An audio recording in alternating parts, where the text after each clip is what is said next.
his laws in order to make it. In which we find out that nobody can do that. And we wonder, how can this God be so exacting?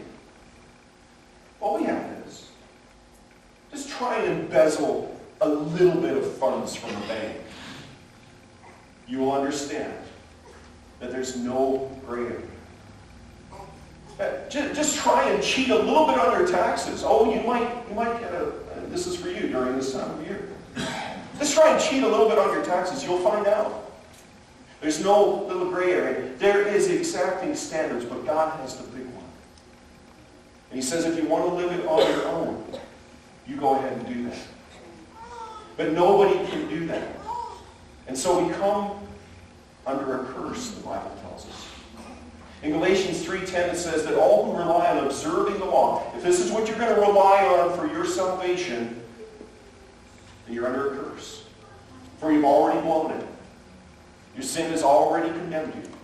For it is written, cursed is everyone who does not continue to do everything written in the book of the law. And there in that moment, couldn't Jesus just have granted forgiveness? Couldn't he just created forgiveness? And in creation, God could say, let there be light, and there was light. And in creation, God could say, let there be vegetation. And in creation, God could say, let there be a sun and moon and stars. But the interesting part about it, friends, is that God could not create forgiveness. He had to pay a price for forgiveness. There was a legal and moral issue that had to be dealt with. Our guilt and our pain. And just a few short words after Galatians 3:10 and Galatians 3:13, it says, Christ redeemed us from the curse of the law by becoming a curse for us. No one could make it on our own and survive. He became the curse for us. And yes, you heard it right. The one who created this wonderful relationship, who stood in the face of our rebellion, who cannot and will not compromise his holiness and perfection, now becomes the self-sacrifice. The one who came from heaven to earth becomes the sacrifice on our behalf. He took on the punishment. The ransom was paid. Jesus bought our freedom with his own life. His pain for our pain. And a little boy worked very hard one day with a fine piece of wood and some tools, made himself a fine little boat, little yacht.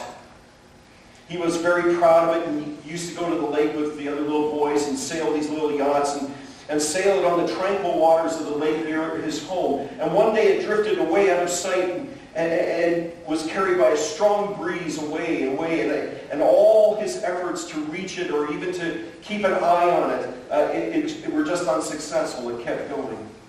And some days later, as he was going through the busy streets of his town, most of the shops were there, and he saw the little boat in a shop window. And he went and claimed it and tried to convince the shop owner that he had actually bought it, that he had actually made it, pardon me. But in spite of all his claims and his repeated assertion that he had made it with his own hands, the shopkeeper said, if you want it back, you got to buy it. So he returned home and counted up his little savings in the money box and found he had just sufficient funds to buy it back. So he went and he bought that little boat back. And he said, you're twice mine. As he looked thankfully and proudly at his little boat, he said, I made you, and I've purchased you. And church, there's lots of things that are not the same about your salvation in that story. But if there's one thing that is the same, God made you, and he's purchased you with his blood. And allowed you and me the absolute joy of the two ladies, even in our church, are experiencing right now, to experience eternity. To experience the beauty of salvation, just not of our lives here, but of eternity. That's a hard thing for us to grasp, but that's what Easter Sunday is all about. Someone who walked out of the grave made it possible for you to walk out of your grave someday. But interestingly enough, I have one more thought for you today. Because not only did he redeem your life for eternity, he redeems your life for today. Because in 1 Peter 1 it says, "Since you call the Father who judges each man's work impartially, live your lives as strangers here in reverent fear. For you know that it was not with perishable things such as silver or gold that you were redeemed from the empty way of life handed down to you from your forefathers, but that the precious blood of Christ was shed for you." Isn't that interesting? He calls it the empty way of life. Are you feeling a little empty today? You see, we were never meant to be outside of a relationship with God. It's all emptiness out there. Oh, you say, but I've got stuff. I've got houses, and I've got all that I need, and I got food, and you may very well have that. And I've met people who have that. But I've also met people who have all of that and tell me, I'm empty. And you're empty because there's only one who knows you and wants to fill your life with the kind of peace that brings relational wholeness with others, with the kind of peace that gives you purpose for the days that lie ahead, that gives you the kind of understanding about what your life is all about, to give glory to the God that purchased you. He gave his life as a ransom for many. I've told this story many times, but it speaks of the beauty of what this relationship with God means, and I hope that it touches you too. Abraham Lincoln went to a slave auction one day and was appalled at what he saw. He was drawn to a young woman on the auction block, and the bidding began, and Lincoln bid until he purchased her. It didn't matter what the cost was. And after he paid the auctioneer, he walked over to the woman and said, "You're free." And she was incredulous. "What do you mean, I'm free?" "Free? What is that supposed to mean?" she asked. "It means you are free," Lincoln answered. "Completely free." "Does it mean I can do whatever I want to do?" "Yes, it means you can do whatever you want to do." "Does it mean I can do whatever I want to do and wherever I want to go?" And he said, "Yes. Free to say what you want, go to where you want, do what you want to do." Does freedom mean asking with hope and hesitation that I can actually do whatever I want? It means exactly that. He said, you can go wherever you want to go. And with tears of joy and gratitude welling up in her eyes, she said, "Then I will go with you."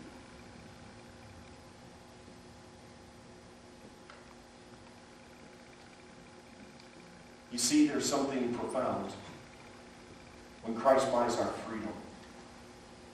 It stirs something in our hearts, and we follow him.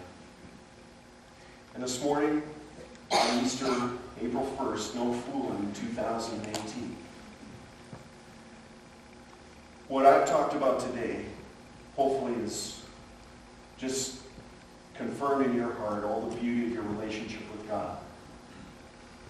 And it's encouraged your heart, because there was a day when you already said, "Jesus, you bought my freedom. I go with you." But it's possible that this is the first time that you've ever heard that the God of the universe paid the ransom price for you. It's possible that this is the first time that you've ever been struck that you can be truly free. You feel empty. You feel bound. You don't know why. Well, it's because of sin. And Christ came to pay the ransom price to set you free. And so you can be set free this morning. Until you actually trust Christ and say, "Jesus, this I believe. You have set me free, that you gave your life. I want to be part of the many. I want to be part of those people who trust Christ. Because I believe that your pain brought my gain. Would you bow for prayer? Lord, truly your pain brought our gain. And we thank you, God. It's the reason that we celebrate. It's the reason that we can walk out of here with joy, completely set free, free to follow you. God, keep us from the mistake of thinking that you set us free to live life the way we want to live it. That's the way we have been living. Oh God, we are being set free to live for you, to follow you, to experience your grace and peace on a daily basis. So that not just April 1st, but April 2nd, April 3rd, July 1st, July 2nd, July 3rd, every day this year, we can experience freedom in you. For God, you truly did take our pain for our pain. Thank you, God. Thank you for your grace. Lead us, we pray, as we experience someday the hope of the resurrection. We can start it today in our hearts. In Jesus' name.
Chains are gone, I've been set free.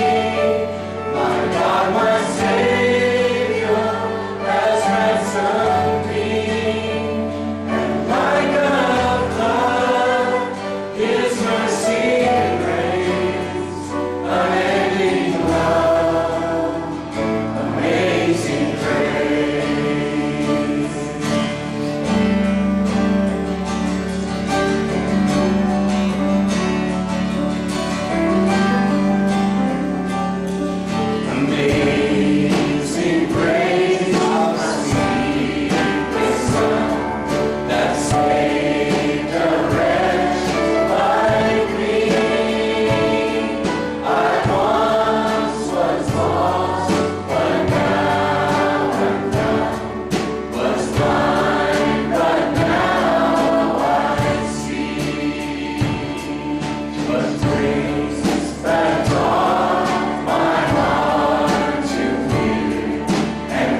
But I also know that it's possible that something is stirred pretty deeply in somebody's heart today.